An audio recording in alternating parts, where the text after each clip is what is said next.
দাদা 1000-5 টাকা দিচ্ছি ঘন্টা খানিকের জন্য, আপনার বউটার আপনার বাড়িটা একটু ভাড়ায় দেবেন? এই কি বললি তুই? আমার মা মরা মেয়েটাকে আজ বড়লোক পাত্রপক্ষ দেখতে আসবে, তাই আপনার বউটাকে আমার বউ সাজতে হবে আর আপনার বাড়িটাকে দেখাতে হবে। ও আচ্ছা, তো নুন আনতে পান্তা পরে তুই 5000 টাকা দিবি কোথা থেকে?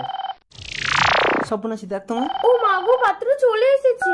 হ্যালো, হ্যাঁ, বাঁ দিকে ঘুরে ডান দিকে গিয়ে নিচের দিকে মুখ করে সোজা উপরে চলে এসো। পাত্র এসে গেছে, আপনি তাড়াতাড়ি ভেতরে যান। এসো বউ। আস্তে আসুন, বসুন, বসো বাবা। ও মাগো, ছেলেটা কি হ্যান্ডসাম। এই সর্বনাশী মুখ ঢাকাতে। মদন বাবু, এ তো রাজপ্রাসাদ। হ্যাঁ, এরকম বাড়ি আমার অনেক আছে। আমার মেয়ের বিয়েতে এ বাড়ি আপনার ছেলেকে আমি দান করে দেবো। না না, এ বাড়ি আমি দেবো না। কেটা? ও এ বাড়ির চাকর। এই যা ভিতরে যা। আসলে অনেকদিন ধরে আমার বাড়িতে কাজ করছে তো, তাই বাড়ির মায়া ছাড়তে পারছে না। আমার বাড়িতে আমি চাকর? তা আপনাদের আসতে কোনো কষ্ট হয়নি তো? না না, আমার তো 10-12